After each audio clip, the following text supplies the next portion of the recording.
I'm John Spurney. We're talking about classic American films through the lens of genre. And the film we're talking about today is the incredible Scarface from 1932, directed by Howard Hawks, released by United Artists. So this is a genre we haven't talked about before, and that, of course, is the gangster film.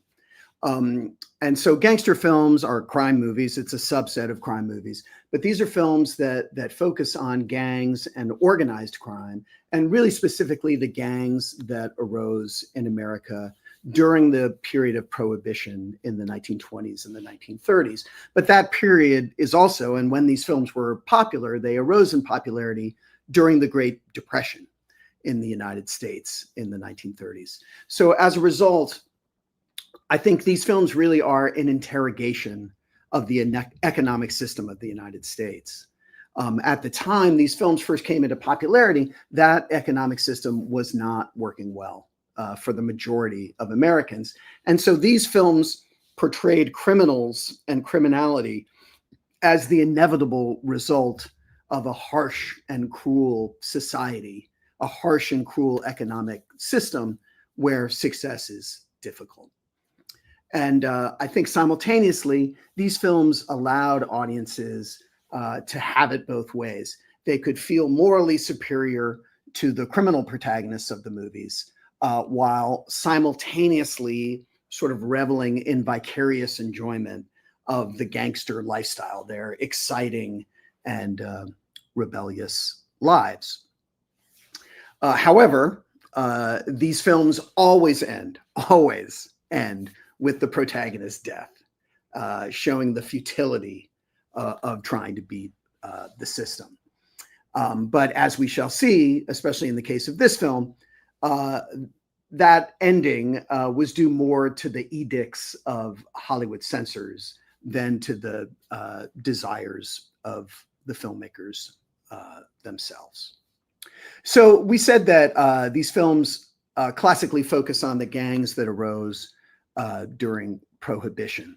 So what was Prohibition? So from 1920 to 1933, incredibly, it was illegal to sell alcoholic beverages in the United States. And this prohibition of alcohol, as you might expect, created a surfeit of gangs who sold alcoholic beverages illegally, because obviously the demand still existed, much like Mexican cartels sell illegal drugs in the United States today.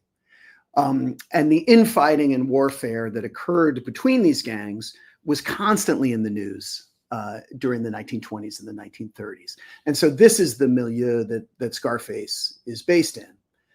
In fact, the character of Tony Camonte, the star of the movie, played by Paul Muni, is based on an actual criminal, Al Capone. Al Capone was the most infamous gangster in Chicago during Prohibition, and was actually known as Scarface. So many of the incidents that occur in this film are taken directly from the actual life of Al Capone. There is some fictionalization, but many of the things that happen in this movie really happened in the 1920s in Chicago. It is important to note that Scarface wasn't the first gangster film. And in fact, by the time Scarface was made, there had been two incredibly successful gangster pictures just in the previous year, in 1931. The Public Enemy with James Cagney and Little Caesar with Edward G. Robinson. And these pictures, along with Scarface, really form the triumvirate of the classic gangster genre. These films are the troika of the gangster genre. So Scarface wasn't the first gangster movie, but I think it is one of the best, and that is very much due to the assembled people who made it. You know, cinema is always a collective exercise, and this film was made by a very talented team of individuals. So Scarface was directed by Howard Hawks. Howard Hawks is one of the greatest directors of Hollywood's golden era. And this movie is in no way representative of his oeuvre. Because he was one of the most versatile directors ever to work in American cinema, making classics in multiple genres over his long career. He made Bringing Up Baby and His Girl Friday, which are two of the greatest screwball comedies ever made. We'll be looking at the screwball genre later. He made To Have and Have Not and The Big Sleep, two of the greatest film noirs ever made. We looked at film noir before when we saw Double Indemnity. And he made Red River and Rio Bravo, two of the best Westerns ever made in Hollywood's golden era. And we looked at Westerns previously. You get the idea. He was very talented in a variety of genres. He was not a one-trick pony. Scarface was produced by Howard Hughes, who's a really interesting figure. At the time this film was made, he was the richest man in the United States. He had made his money in the aviation industry, but Hughes was obsessed with Hollywood, and he came to Los Angeles to bankroll movies with all of the money he had accrued in the aviation business. And in fact, he's such an interesting figure that in 2004, Martin Scorsese made a movie about Hughes' time in Hollywood called The Aviator, starring Leonardo DiCaprio. And I recommend that film if you're interested in Howard Hughes. Scarface was written by Ben Hecht, and Ben Hecht is one of the greatest and most prolific screenwriters in Hollywood history. He was an uncredited writer on Gone with the Wind, as well as the credited writer of two pictures for Alfred Hitchcock, Notorious and Spellbound, which are both great movies. He was even the ghostwriter of Marilyn Monroe's autobiography. And Hecht often collaborated with Howard Hawks. They worked on 7 pictures together. Like many of the early screenwriters in Hollywood at that time, Hecht had been a successful playwright in New York. But before he was a playwright in New York, he started out as a crime reporter, a newspaper man, working on the crime beat in Chicago. So he knew many of the people that the characters in Scarface were based on, including Al Capone himself, because he had covered them as a newspaper reporter. And obviously he brought that knowledge of the world of gangsters in Chicago to the script that he wrote for Scarface. And we said earlier that Scarface wasn't the first gangster film. Actually, many people consider Hecht, Ben Hecht, to have invented the gangster film when he wrote the film Underworld. He wrote the script for Underworld in 1927, which is a great silent film and highly recommended. And so Hecht's, the impetus of the screenplay of Scarface for Hecht was the idea of transposing the story of the Borgias into modern day Chicago. So Lucrecia and Cesar Borgia were members of a Spanish noble family during the 16th century who were involved in papal intrigue and murder and rumors of incest. And the characters of Tony and Cheska in Scarface were meant to embody the Borgias in a modern day setting. And that was really what made Hecht interested in the story. So another key part of the team, Tony, is portrayed by Paul Muni.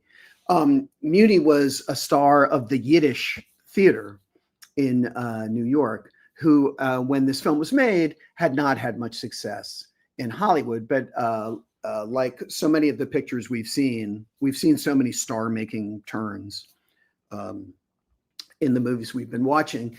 And as a result of Scarface, Muni would go on to become really one of the most heralded actors of his generation. He was nominated for the Best Actor Oscar 5 times, and he won in 1936 for The Story of Louis Pasteur, a biopic about the famous scientist. Tony's sister Cheska was played by a newcomer, Anne Dvorak. And as we see in this clip, she tells him that she's 18 years old. I'm 18. And when Dvorak made this movie, she was 18 years old. And this scene, before production started on the movie, Hawks had the cast over to a party at his house. And Anne Dvorak asked her co-star, George Raft, who's in this scene with her, to dance with her. And Raft refused. And she did a little dance at this party to convince him to join her. And Hawks was so bowled over by her dance and her display that he had Hecht write it into the picture. So this dance that we see Anne Dvorak do here actually happened in real life. And Hawks was so into it, he added it to the movie. And it needs also to be said that Hawks ultimately had an affair with Anne Dvorak. And she starred in his next picture as well. So the guy she's attempting to seduce here, George Raft, who plays Guino, was a dancer, not an actor, who hadn't made a lot of pictures before Scarface. But again, his portrayal in this movie, made him a star as well. And this movie gave him his trademark, which is the flipping of a coin, flipping and catching a coin. And Hawks had Raft flip a coin throughout the movie because Raft was kind of a lousy actor. He was a novice and not a very good actor. And so the coin flipping gave Raft something to do on screen because he wasn't very good at reacting, at expressing emotion if he didn't have any lines to say himself. And so as a result of this movie, the coin flip really became Raft's kind of classic move. He does it in lots of movies. And it eventually became a classic trope of the gangster movie genre. It was such a trademark that Gene Kelly used it in 1952 in one of his dance sequences in Singin' in the Rain, which is a film we'll be watching later, to immediately delineate that a character is a gangster, this guy right here. And the coin flip just tells us he's a George Raft type. And then in Some Like It Hot, almost 30 years after Scarface, Billy Wilder used the coin flip as a joke, having a much older Raft, he's on the right here, look on as a much youngster mobster steals his trademark move. I love that little glance he gives at the end. He's like, that guy is stealing my move. So a great team made this movie, but thanks to Hawks, this movie is really, I think, visually sophisticated and visually interesting, especially for such an early film. It was made in 1932.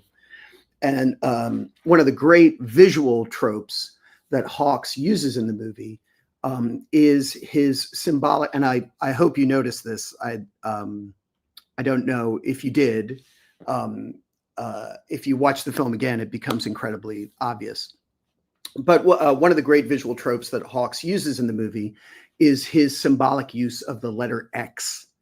And he uses the letter X to foreshadow, either foreshadow that a character will die violently, or to presage the fact that a character is about to die violently, about to be murdered.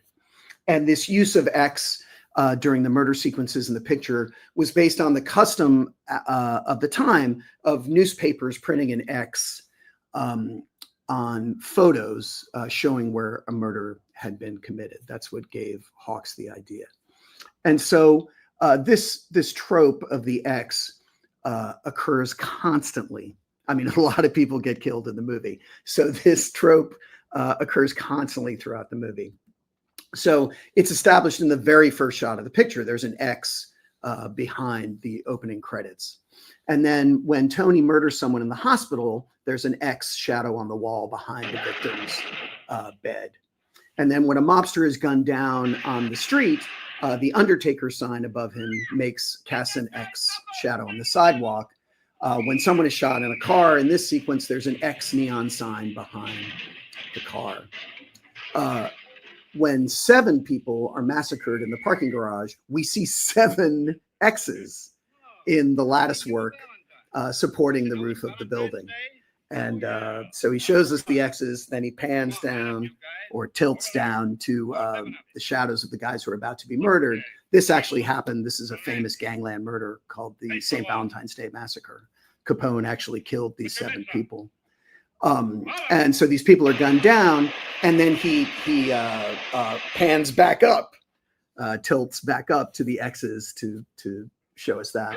Just before Gaffney, who's played by Boris Karloff, is about to be murdered at the bowling alley, he scores a strike. So he writes an X on the scorecard to mark the strike, and then he's gunned down. And when Tony hustles Cheska out of the dance hall, we see that the crossed straps of her dress form an X. And of course, she dies violently later. When Guino is about to kill Johnny Lovo, there's a fan in the background that makes an X. And then at the end, when Guino himself is murdered, the number of his apartment is X, the Roman numeral 10. And after he's shot, this is a really devastating sequence, I think.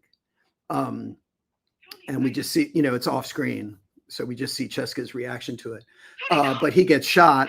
And then, of course, the way we know he dies is that he doesn't catch the coin he's been tossing. And there's a huge X on the wall behind him. And of course, most importantly, the scar on Tony's face forms an X, letting us know that he's doomed from the start. And at the very end of the picture, the last thing we see is an X.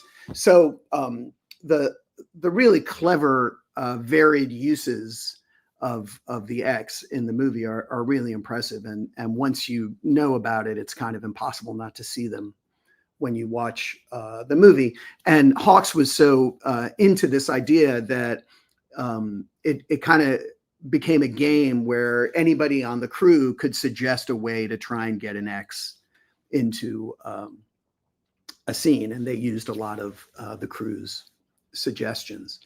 And Martin Scorsese, and the next film we're going to watch is a Martin Scorsese film. Martin Scorsese was such a fan of Scarface that he made an homage to this use of X in his Oscar-winning film, The Departed, from 2006. So there are tons of X's you can just see in this little clip package. Their hands there form the X. The X is behind him, the lattice work. Throughout the movie, The Departed, Scorsese purposefully places X's in the frame as a reference to Scarface. I also want to talk about, if we're talking about this film visually, I want to talk about the opening shot of this movie. This opening shot, which starts here on the street lamp going out, is really one of the most impressive oneers of the early sound era. So what is a oneer? A oneer is a long one take. A oneer is a take with a much longer duration than the usual shot. And oneers usually involve very elaborate blocking and very elaborate camera movement. They're very difficult shots to pull off. And these difficult long shots had become quite standard in the late silent era, especially in the films of directors like F.W. Murnau. But with the advent of the sound era, the camera became much less mobile because believe it or not, the boom mic had not been invented yet. So it was very difficult to record sound from different locations if the camera moved around the set. So watching this scene, you can see we've moved from the outside of the party into the party. We've watched the guy cleaning up the party. We've now moved to a table where people are having a conversation about the evening. And then we're going to cut again. The camera's going to dolly again to Tony, who is here to murder this guy. And it's very elegant how the murder is carried off in silhouette. We don't see Tony in this first sequence. We hear him whistle, and that whistle will become an identifying factor of his character. But the sequence itself is shot in shadow. And so now we're going to move. I think this guy goes to a phone booth where he will meet his demise, and then we're going to go to Tony. And I just want to remind you, this is still one shot. We have not cut since we saw the street light at the beginning of the sequence. So the camera's going to move again, and just to lay the dolly tracks, to do the lighting, to figure out the sound. These are incredibly difficult shots to pull off. Now we see the shadow of Tony. And I think looking at this, that it might be this might be a different actor because he sort of steps into the darkness and then Tony comes into shadow here. And I have a feeling that this is a different actor, that's Muni, and the guy we saw before is not. But he carries off the shooting and leaves the gun. And then I love this sort of kind of comical thing at the end where the guy who was cleaning up, comes out of the closet, sees that someone has been murdered. And, he doesn't call the cops. He doesn't, call an ambulance. He's just like, I got to get out of here. He just puts on his coat and leaves. And that really lets you know the kind of world we're going to be living in for the next hour and a half. So that is all one shot. That shot lasts longer than 3 minutes, which is incredible. If you watch movies now, it's rare for a shot to last a second, and that shot lasts 3 minutes. And given when this film was made, this movie was made when sound films had only existed for 4 years. So this makes, I think, that shot all the more impressive. This long take is really a tour de force, given the time that this film was made. So we can't talk about Scarface without talking about censorship. This movie, Scarface, is what is now called a pre-code movie. And so what does that mean? As we mentioned in our discussion of Stagecoach, after 1934, all Hollywood films had to follow the so-called Hays Code, which was named for Will Hays. It was a set of content restrictions named for Hays, who was the president of the Motion Picture Association of America. And this code, this set of rules, governed what could or could not be shown or said in all American pictures from 1934 to 1968, which is when the rating system that we still use today in the United States was created. So the Hays Code was fundamental in determining what could and could not be shown during the classic Hollywood era. And when you read about filmmakers working during that time, they really went to great pains to suggest things without raising the ire of Will Hays. And Billy Wilder kind of famously would deliberately write extreme things in his scripts that he knew could never get produced, so that Hays would cut those things and leave the things that Wilder wanted to be in the movie. A lot of people figured out ways to circumvent the code, but Scarface was made before the Hays Code was in full effect. So, like many films of the pre-code era, it's much more daring in its portrayal of violence and sexuality than films made under the code would be for the next 30 years. And if you watch pre-code movies, it kind of becomes funny because basically there is always a scene in every pre-code movie where there's a woman in her underwear, for no reason. It even happens in this film when Tony and Jessica are arguing, he tears her dress so that we get a 1 minute of screen time with her slip showing because of her torn dress. And it was just kind of completely gratuitous, but you see it in basically every pre-code movie. And so because of its sensational subject matter And the intimations, the Borgia-like intimations of Tony's incestuous infatuation with Cheska, this film prompted titanic struggles with the Hays office, even before shooting began, when they just saw the script. And again, the code was not in effect yet, but scripts still had to be overseen by Hays when this film was made. Hays was adamant that the film could in no way show Tony as glamorous or as a hero.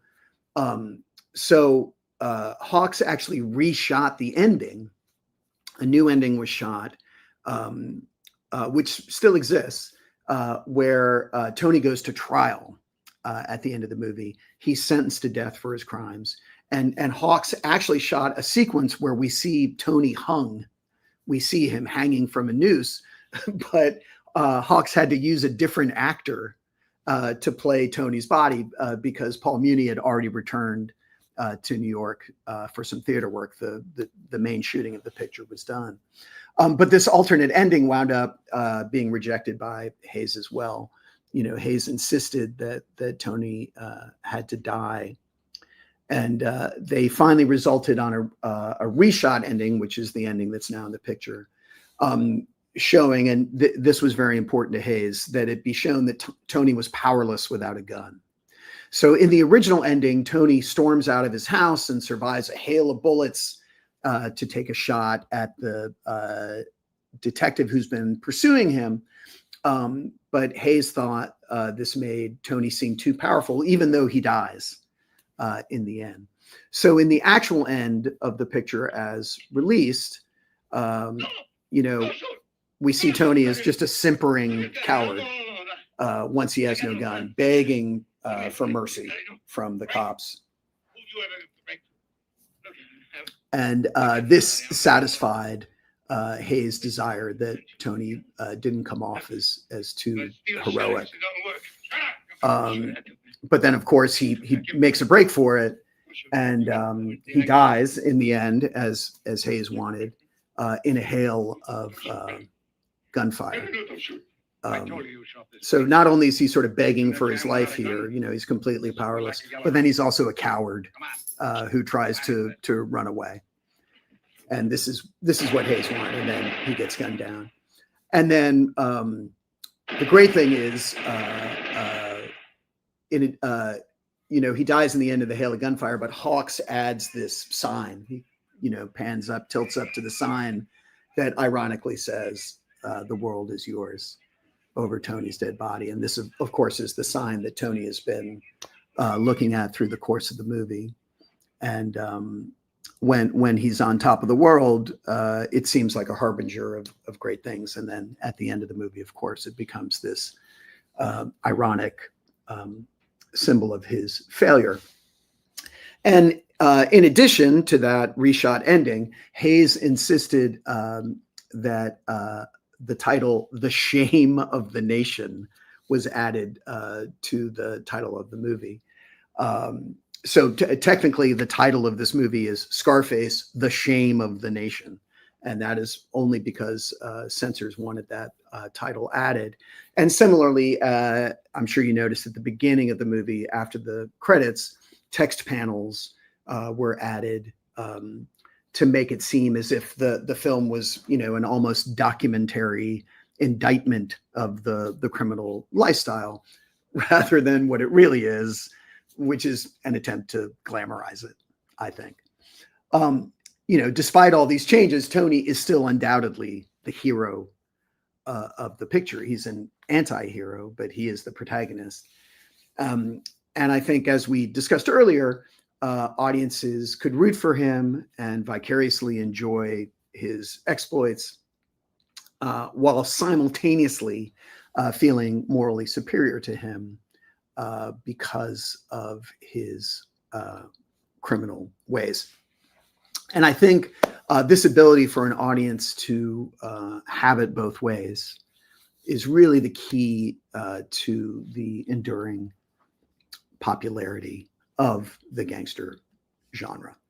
So if you like this picture and you want to see some other gangster pictures, classic gangster pictures, We mentioned Underworld from 1927. Just be warned, because I know some people have trouble with this. That's a silent film.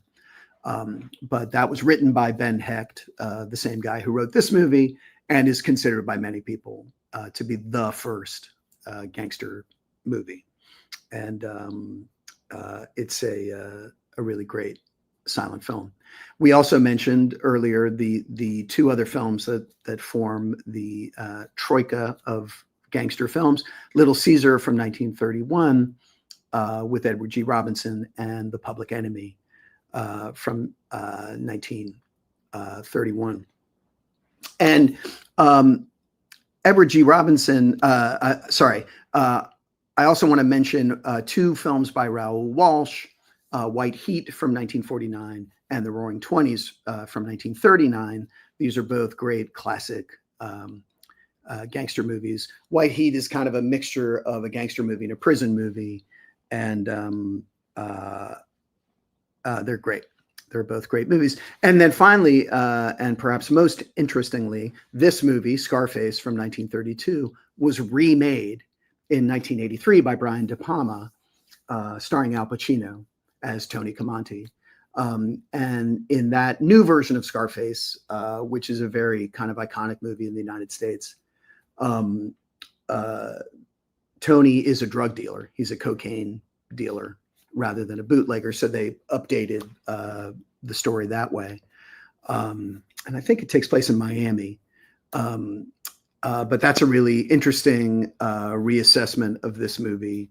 And of course, it's much more violent and much more bloody. But it pretty much follows the contours of this film. And it's well worth checking out. And then our next film is going to be a modern reassessment of the gangster genre. And that film is Martin Scorsese's Goodfellas from 1990. And, you know, this film is widely considered as the high point of Scorsese's career, which is really saying something. And it tells the story of a real person, Henry Hill, who was a mafia associate in New York City from 1950 to 1980. He was not Italian, so he could not join the mafia, but he was involved a great deal in a lot of mafia exploits in New York during that time. And the movie features incredible performances by Robert De Niro and Joe Pesci, and it was nominated for 6 Academy Awards. So please watch Goodfellas, and we will be back here on January 28th at the same time to discuss that movie and the gangster genre in modern times.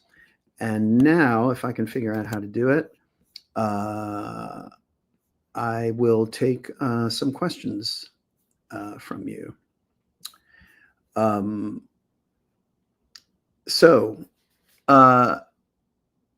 apologize if I'm going to mispronounce your name. Artyom asks, what was the police reaction to the first gangster films in America? So that's an interesting question. I think that because of the efforts of the censors, Will Hayes specifically, these films always portrayed the cops as winning and the gangsters as losing. So I don't think there was a strong police backlash to these movies. Some people found the fact that these stories were even being told in the first place to be inappropriate because these people were criminals and they were being put up on the screen. And I think the vast majority of people knew that even though these guys died at the end of the movies, people were going to see these movies because they liked these guys or liked seeing them live the lives they were leading, you know, just completely free from any societal constraint. And so I don't think that police were necessarily upset by these movies. There was a lot of religious, specifically, there were Catholic organizations in the United States that were very against these movies morally. And the genre, like all the genres we've been looking at, the genre goes into a fallow period where gangster pictures kind of stop getting made for a while because it was seemed to be inappropriate. And when John Dillinger, who was kind of took over from Capone as the most famous criminal in America, when he was at the height of his criminality, it became sort of an unofficial rule in Hollywood that no one was allowed to make a movie about him because they didn't want the trouble that would bring from various sort of moral organizations in the United States. So I don't think police in particular were upset by these movies. In these movies, the cops always win in the end. Again, I apologize. Artyom recommends the 1979 Soviet gangster film, The Meeting Place Cannot Be Changed. And that sounds incredibly interesting. I would love to check that out. Somebody asks, you mentioned the fact that early gangster movies were an outlet for the American public to fantasize about a more dangerous, exciting, violent lifestyle. This outlet seems to have shifted to gangster rap, which frequently references classic gangster movies, i.e. The World Is Yours, over the past 30 years. What do you make of this? Well, you know, it's the same thing. I think it's not necessarily that it's a more dangerous, exciting, violent lifestyle. I think it's more that it's kind of the economics of it. It's that these people are rich and don't have a 9-to-5 existence. They do whatever they want, you know. And yes, part of that is exciting and violent. But I think a big part of the attraction is that these guys don't have to work. And it's something we'll see in Goodfellas. Part of the attraction Henry Hill feels towards the gangsters that he starts hanging out with is that these guys don't play by the rules. Like, you know, they don't have to go to work. They have plenty of money. They have women. You know, they live a very pleasurable life without seeming to have worked very hard, if at all.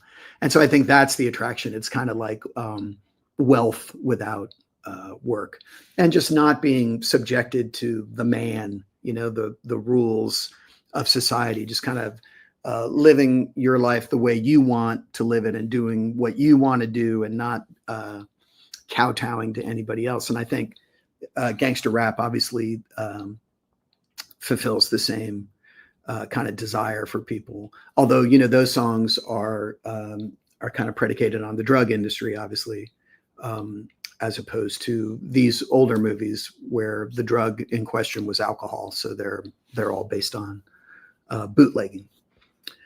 Here's a question I don't think I can answer. Had the actors in Scarface previously served in the Army? Artyom asks. And you know, I don't, as far as I know, I'm trying to think of what I know of these people. As far as I know, not. And, you know, you have to remember this, this film was made in 1932. So if they had served in the Army, it would have been in World War I. And America's involvement in that war was certainly less than our involvement in World War II, the Great Patriotic War. So to my knowledge, no. But another really interesting thing you need to remember about these movies, and this is something about kind of all classic Hollywood movies, is that the vast majority of people in these films, A, were not born in America, and B, were born in the 19th century. You know, I think people just kind of forget, like, these people span a much, much older era of time than we are familiar with. You know, there were people who acted in Hollywood Westerns who were cowboys in the 1880s, you know? So films that are made this early in the 20th century, most of the people in them were born in the 19th century. And, you know, I know Paul Muni was born in what is now Ukraine. You know, most of these actors were foreign born and came to the United States to, you know, make their way. And it's an interesting question. I don't think the First World War doesn't have as much of a, I think, effect on American cinema, certainly as the Second World War does. I mean, we could have done, we're not going to do a war picture, but I mean, there are so many movies made during the Second World War about the Second World War, and Hollywood really took it upon itself to be almost a propaganda arm. I mean, they weren't, because they weren't affiliated with the government, but they took it upon themselves to support America's war effort by creating fictional stories about America's triumph in the war. So I think the Second World War had a much bigger effect on Hollywood, and certainly there are tons of people, we've talked about this earlier, in the 40s and 50s in Hollywood who had served in World War II and were vastly affected by their experience in that conflict. But it really seems like it's a really interesting question, because I haven't thought about it previously. But thinking about it now, it really seems like World War I had much less of an effect on Hollywood filmmaking, certainly than World War II. Someone asks, what aspects of this era of American history made the public receptive to gangster movies? And in the question, the questioner says, you mentioned the economic angle, for instance, and I think that's really the primary thing. You know, the Great Depression was this completely unheralded experience for the vast amount of Americans. You know, very few people had money. Many people lost their jobs. I mean, I know it happened all over the world. But I think it was particularly shocking here because the 1920s in America had been such an incredibly prosperous decade, and a lot of people had made a lot of money, sometimes in foolish ways, which exacerbated the effects of the Great Depression.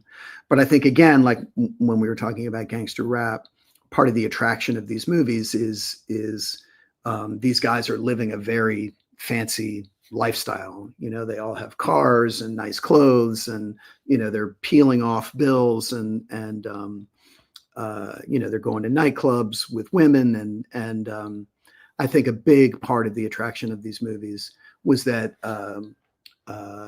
these people were living these lives, and if you look at movies from the 1930s, it's a really pretty standard thing that you know, people wanted to forget about their economic troubles. So in 1930s movies, I mean, this is a broad generalization, but in 1930s movies in the United States, they tend to be about people who are wealthy and are living very opulent lives. And I think that was very reassuring and enjoyable for audiences of the time. You know, if you were having money trouble, you could go to the movies and kind of live amongst these people who were living very carefree, materially successful lives, and kind of forget for a little while your situation. So the gangster film is just kind of the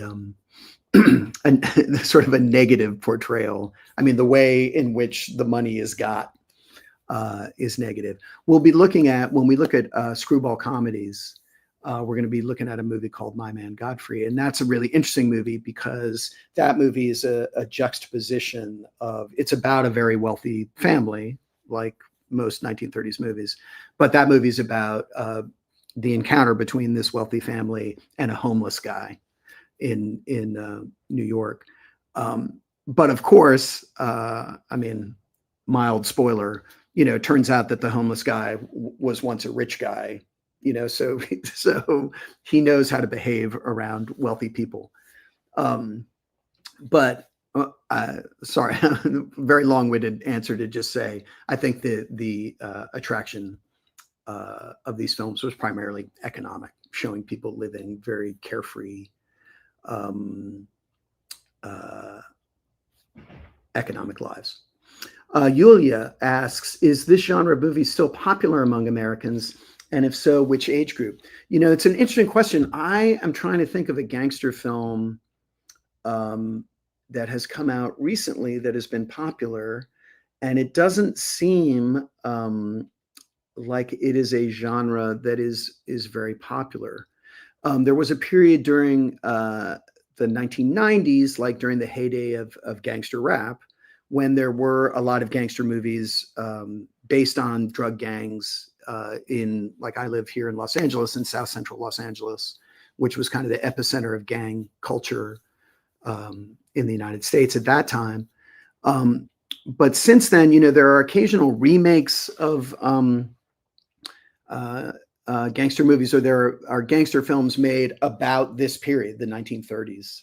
And I think there's something much more glamorous, for whatever reason, about gang activities at that time. Maybe they just seem a little more innocent, and the clothes are a little better. Like, the trappings are a little sexier than showing sort of, guys selling crack out of a garage somewhere. But it really does seem, I would say maybe it's been supplanted by heist movies, because, heist movies are ostensibly about criminals, people carrying off elaborate robberies. But in heist movies, the protagonists are usually shown as having, they're the good guys, basically. They're shown as having a reason for carrying off this heist. A lot of times it's retribution of some sort, revenge, and the people they're stealing from are actually the villains in those movies. So I think maybe the heist movie has supplanted the gangster movie. But one of the things I'm sure you've sort of noticed through the course of watching these films is that genre popularity is very fluid in the United States and United States cinema. And right now there's just this incredible surfeit of superhero movies. And so that is a genre that I personally hope is reaching its end. I can't imagine that they're going to be able to squeeze more out of it, and something will supplant that, and what superhero movies are to our time now, Westerns were to the 1950s. They were just as prevalent. So, genres go in and out of popularity, and the gangster genre is not that popular right now, but who knows what will happen. And Zana asks, what movies of this genre could be recommended to watch nowadays? Well, Zana, we're going to, on the 28th, we're going to talk about Goodfellas, and I'll have a whole list when we talk about that film of sort of modern gangster movies that are worth seeing. But you can start with Goodfellas. I would say, Martin Scorsese is kind of, not all of his films are gangster films, but he is personally very interested in crime and the kind of notion of the way really men particularly congregate to create crime together. And so a lot of his films, Mean Streets is a really good gangster picture. Goodfellas is specifically about the mob, about the mafia. Of course, I mean, the really the greatest of all time is The Godfather. I say new, this movie is 50 years old, but The Godfather from 1972 is an incredible movie, Francis Ford Coppola, and The Godfather Part 2, which is one of the rare sequels in Hollywood that is as good, if not better, than the first film. So The Godfather Part 2 and The Godfather are incredible modern, I say modern, but not classic Hollywood. Those are great movies, and you should definitely check those out. So and when we talk about Goodfellas, I promise I'll have some examples that are not 50 years old. But I highly recommend both those movies. So that's it. And thank you so much for joining us. Thank you so much for your questions. And please watch Goodfellas. It's a great movie. You're going to really enjoy it. And we will be back here at the same time on January 28th to discuss that film. Thanks. Happy